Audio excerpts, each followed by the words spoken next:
Hello, welcome to Chapter 2, The Planting of English America.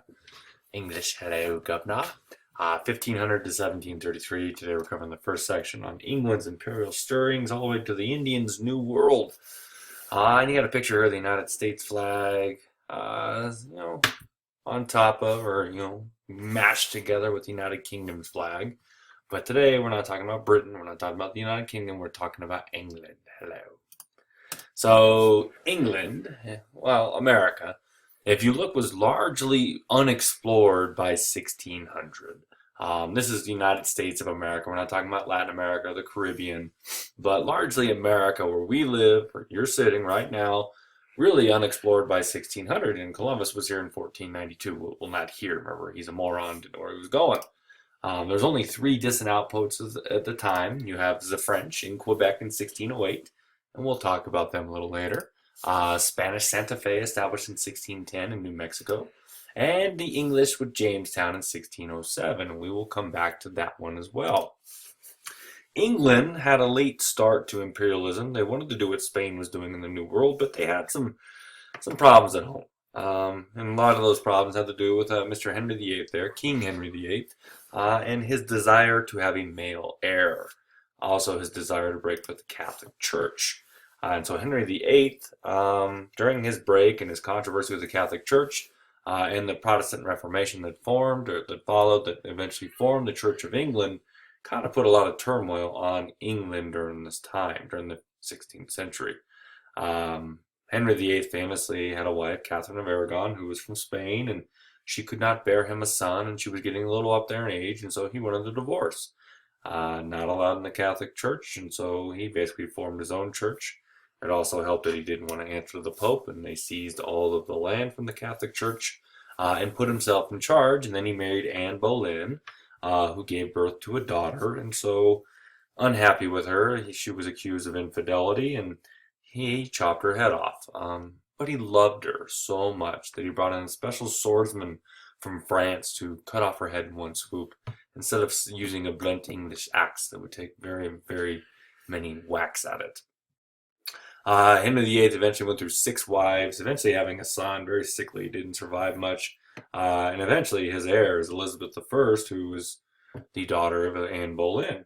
Little rhyme you can remember: the Henry VIII wives. You have one. This goes in order: divorced, beheaded, died; divorced, beheaded, survived. One way to keep track of that. Henry VIII was an incredibly fat man as well. Americans could be proud. But because of it, Protestantism was dominant in England after Elizabeth I took over the throne in 1558. The heirs of Catherine of Aragon were passed over because she was Catholic. And so they didn't want Catholicism to return to England. And Elizabeth I, the Virgin Queen, took over in 1558. There was a conspiracy against her with Mary, Queen of Scots. And hang on. Sorry, brief delay there. I had to look something up just to make sure on my world history. I haven't taught that in a while. The death of Henry VIII led to the accession of Edward VI, who was the son of Jane Seymour, and he ruled just for a short time, I believe 6 or 7 years. He was just a boy. And then he was replaced by Lady Jane of Grey, and she was illegitimate. And then she was actually disposed by Mary I, who was the daughter of Catherine of Aragon. Elizabeth I was actually imprisoned, and she broke out of prison, displaced Mary the First, and then ruled for 44 years, and survived. A little bit of a push by many of the English to restore Catholicism. They tried to bring Mary, Queen of Scots, her first cousin, in, who she imprisoned and then eventually had executed. And you thought your family had problems.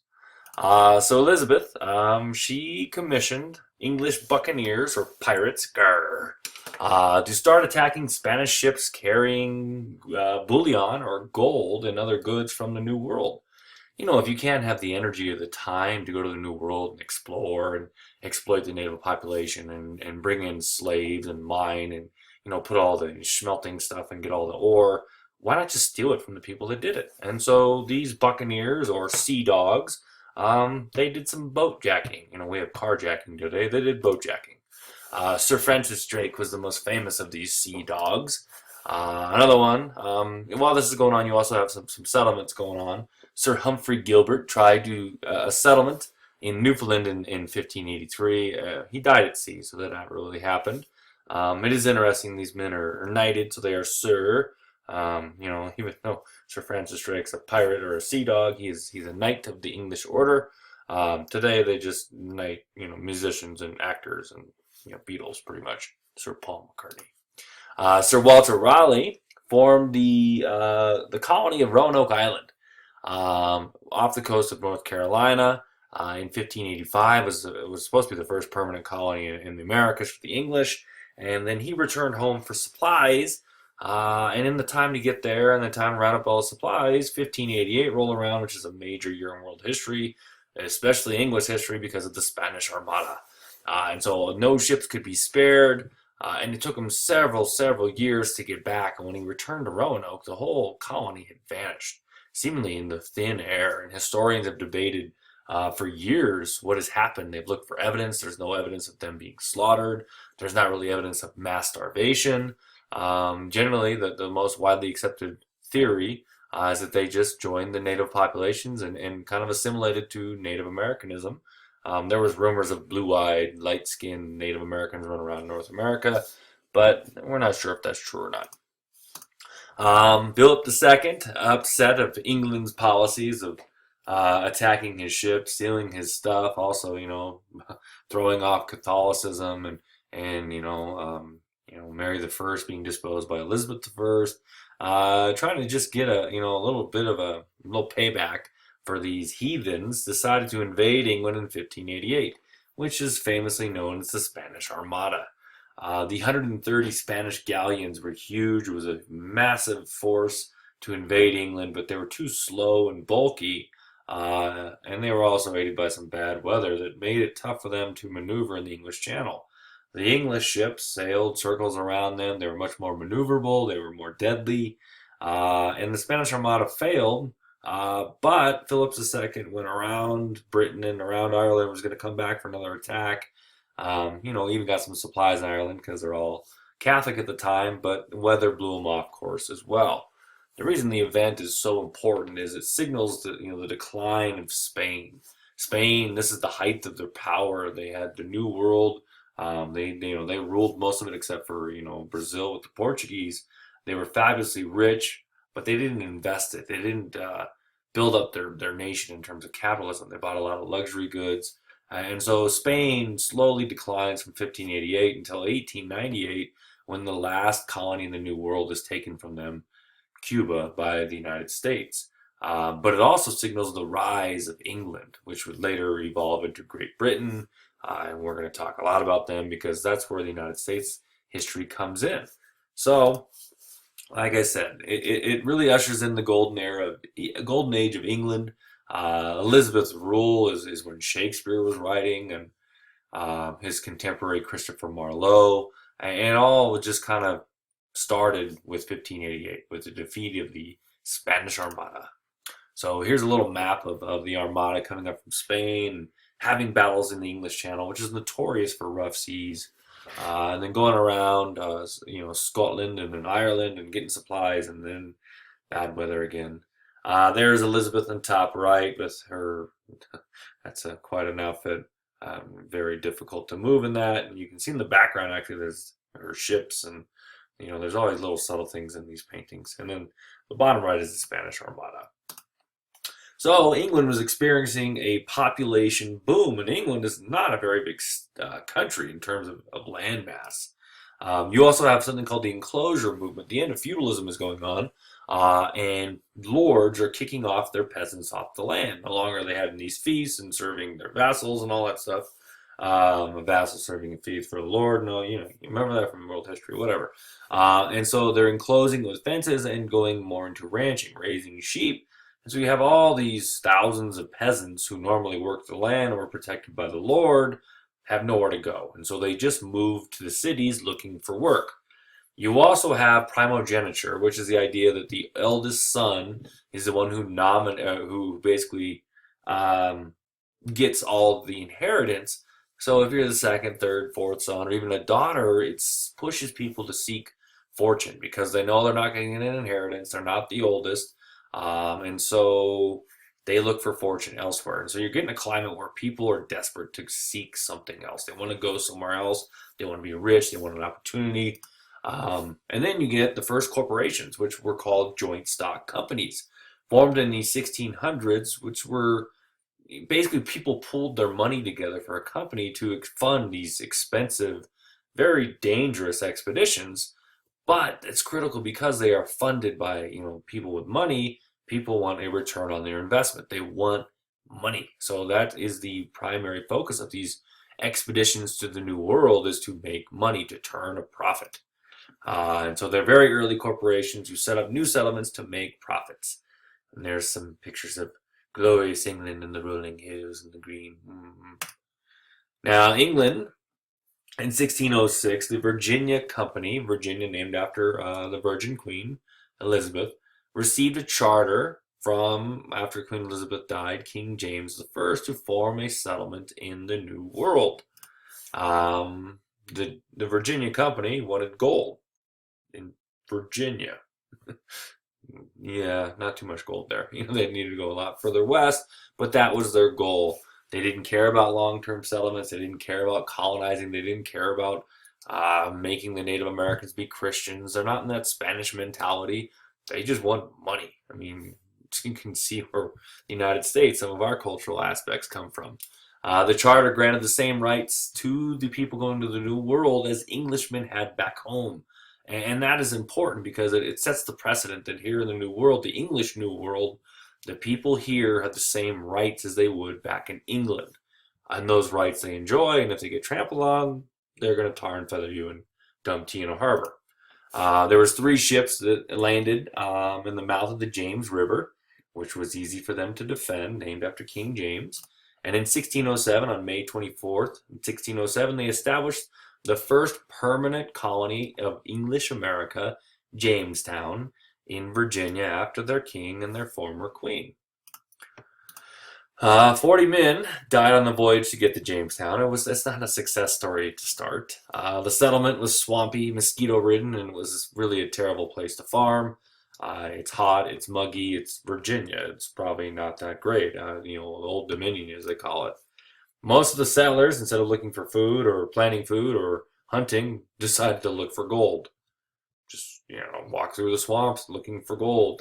Not a great idea.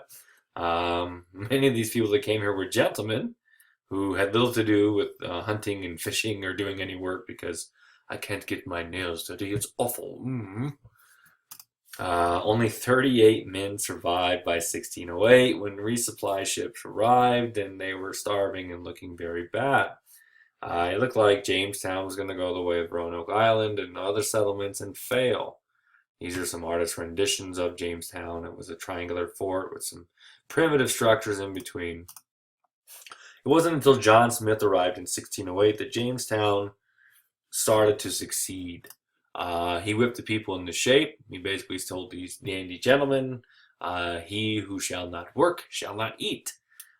And after seeing hundreds of their comrades die and starve, they got to work.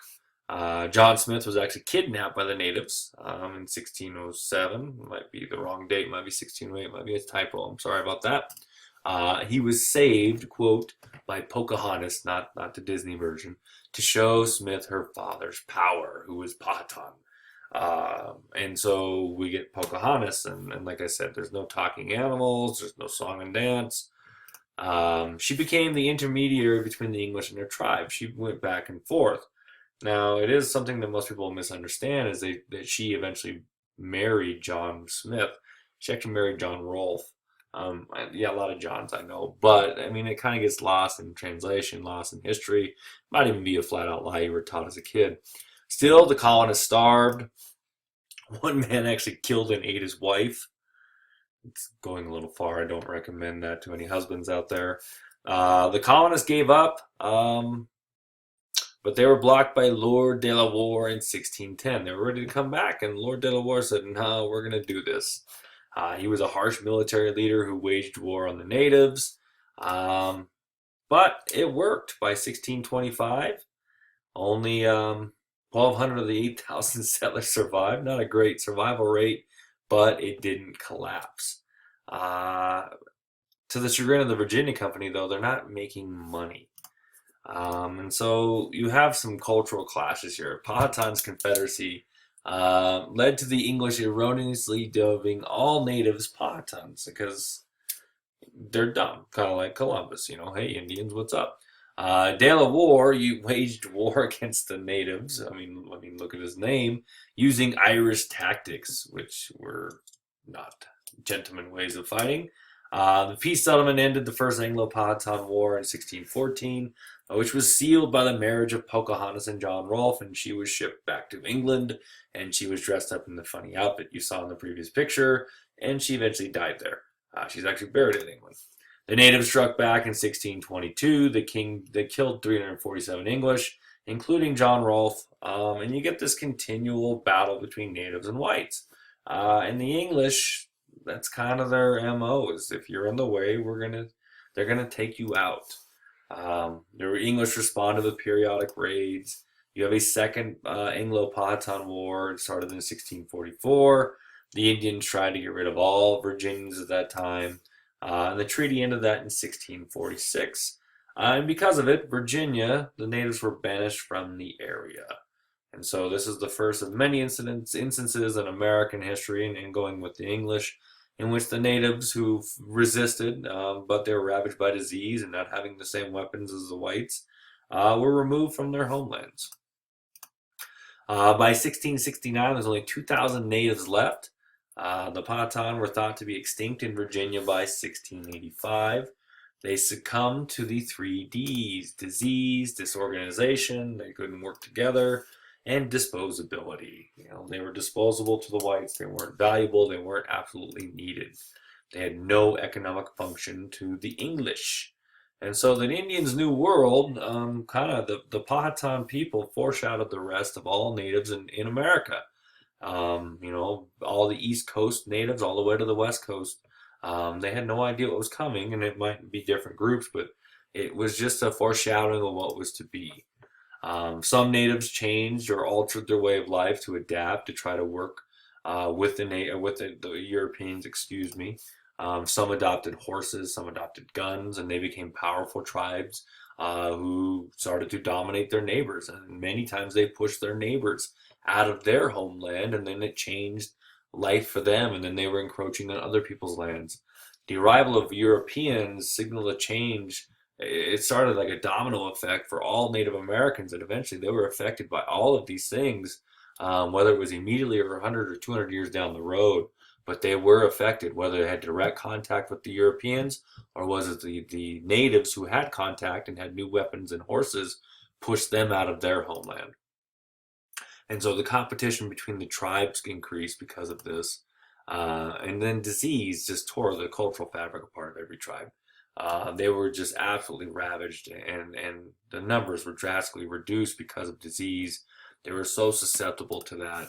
Some tribes completely disappeared, others adapted, many combined with other tribes, and so there's not a lot of archaeological record, there's not a lot of great written record to really know to the full extent how much effect whites and Europeans had on the native populations.